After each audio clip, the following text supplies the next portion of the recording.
Sesawi Guru Yesus channel yang renungan harian, inspirasi kehidupan dan portal media iman Kristiani. Damai sejahtera beserta kita. Semoga sobat-sobatku yang dikasihi oleh Kristus, sobat muda, dan saudara-saudaraku dimanapun Anda berada, selalu beroleh rahmat sukacita, berkat yang melimpah, perlindungan dari Tuhan dan rahmat kesejahteraan sobatku yang terkasih di dalam Kristus. Sahabatku dimanapun Anda berada, sobatku muda, pada hari Selasa pekan biasa ke-19 ini, sahabatku, kita mau bersama-sama dengarkan firman Tuhan dari Injil Matius, sahabatku. Mari sahabatku, kita satukan hati dan pikiran kita siapkan hati dan pikiran kita, supaya dengan kesungguhan hikmat sukacita, kita boleh dan mau terima firman Tuhan, sahabatku. Tuhan beserta kita, sekarang dan selama-lamanya. Inilah Injil suci menurut Matius. Dimuliakanlah Tuhan.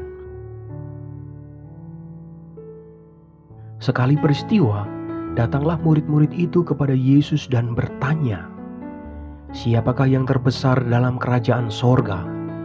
Maka Yesus memanggil seorang anak kecil dan menempatkannya di tengah-tengah mereka lalu berkata, "Aku berkata kepadamu, sesungguhnya jika kamu tidak bertobat dan menjadi seperti anak kecil ini, kamu tidak akan masuk ke dalam kerajaan sorga.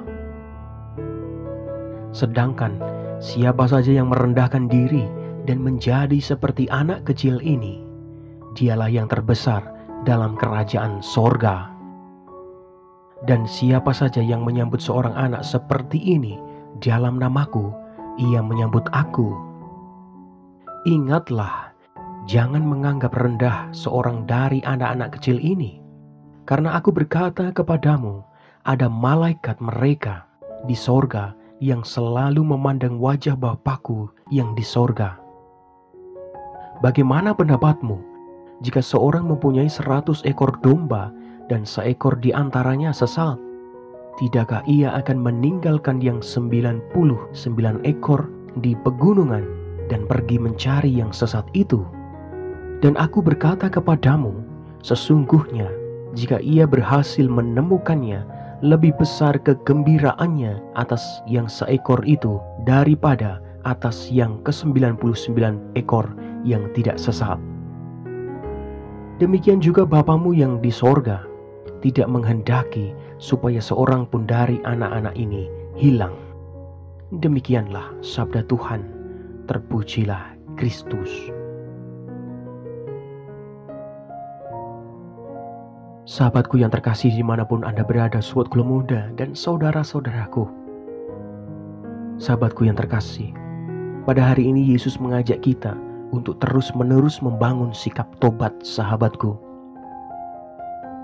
Meskipun kita sudah dibaptis dan terbebas dari dosa asal, tetapi kita masih memiliki kecenderungan untuk berbuat dosa.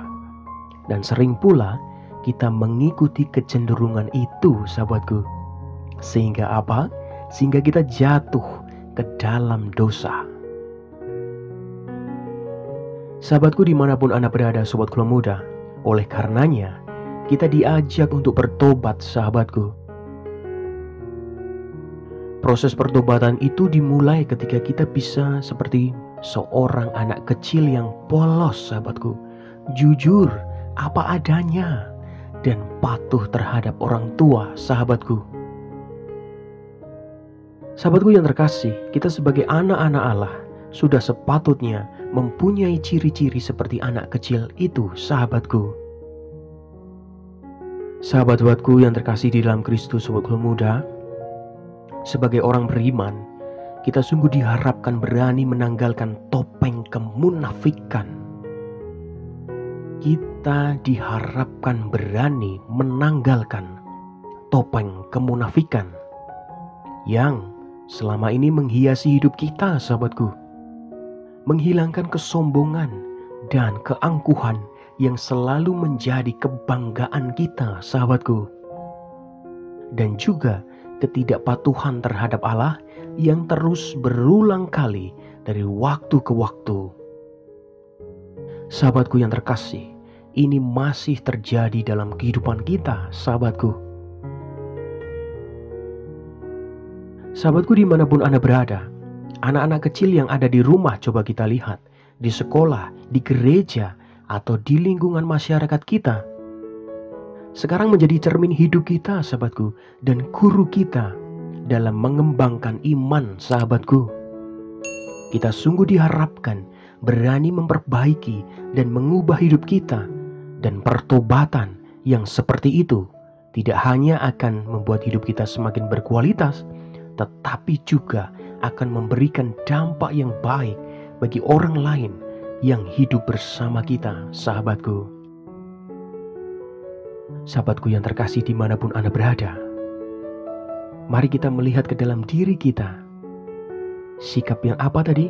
Coba kita lihat kembali. Sikap yang jujur, polos, apa adanya, dan patuh terhadap orang tua.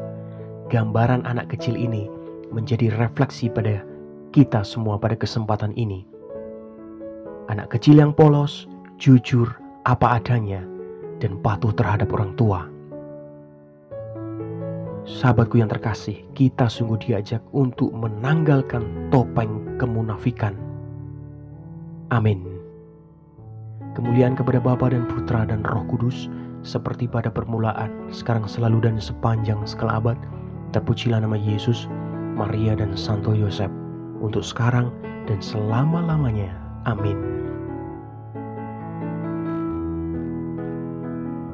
Sahabatku yang terkasih, mari kita tutup renungan singkat ini, kita satukan dengan doa. Marilah berdoa. Dalam nama Bapa dan Putra dan Roh Kudus. Amin. Ya Bapa yang Maha Kasih, semoga kami memiliki kerendahan hati dan niat yang kuat untuk bertobat, sehingga kami mampu untuk terus membenahi hidup seturut kehendak-Mu, Tuhan. Pakailah hidup kami menjadi sarana firman-Mu yang hidup, dan hidup kami semakin menjadi berkat bagi banyak orang. Biarlah yang terjadi dalam hidup kami, ya Tuhan, terjadi seturut kehendak-Mu. Amin. Kemuliaan kepada Bapa dan Putra dan Roh Kudus, seperti pada permulaan, sekarang selalu dan sepanjang segala abad. Terpujilah nama Yesus, Maria dan Santo Yosef, untuk sekarang dan selama-lamanya. Amin. Dalam nama Bapa dan Putra dan Roh Kudus. Amin. Sahabatku yang terkasih, dimanapun Anda berada, terima kasih banyak sahabatku. Kita sudah bersama-sama dengarkan firman Tuhan, menimba lebih dalam, belajar sahabatku. Mari sahabatku, kita melihat anak-anak kecil sebagai cerminan iman dalam hidup kita. Menjadi pribadi yang polos, jujur apa adanya, dan patuh. Sahabatku, mari kita menanggalkan topeng kemunafikan kita. Menghilangkan kesombongan diri kita. Sebarkan video ini supaya banyak orang semakin terima berkat dan terima rahmat sukacita. Banyak orang dipulihkan, banyak orang disembuhkan, sahabatku. Hidup kita penuh berkat, hidup kita penuh sukacita, hidup kita penuh kesejahteraan, hidup kita penuh perlindungan. Yang gelap diberikan terang, yang buntu diberikan jalan. Sampai jumpa di renungan harian episode selanjutnya. See you later. Bye-bye. Berkat dalam, Tuhan memberkati.